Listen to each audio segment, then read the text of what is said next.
EFTD, the coordinator or the...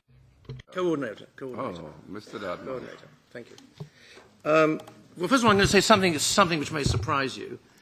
I think that the Commissioner, Mrs. Malmström, should come to this committee more often. You were quoted as saying in the English press, "I do not take my mandate from the European people."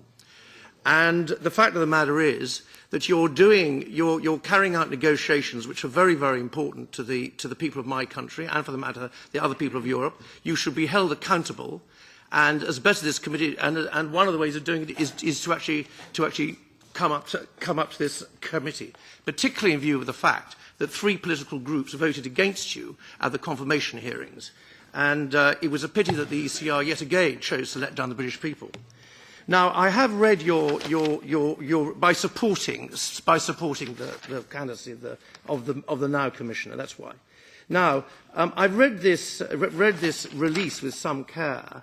And number 3, you actually talk about CETA, which is the EU-Canada trade agreement coming forward to the Parliament in 2016. Now, of course, that agreement has got great chunks of ISDS provisions, and there is a concern, which I would like to flag, about the ISD provisions in the CETA agreement.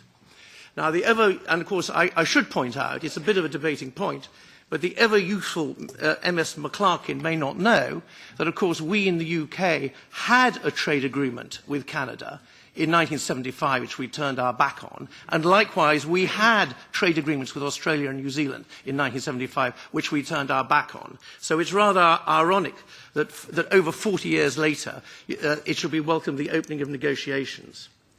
Now, in one of the paragraphs here, you talked about, I am going to quote this, it says that the Commission pledges that EU's free trade agreements with third countries will include mobility provisions directly related to the sale of particular goods and equipment.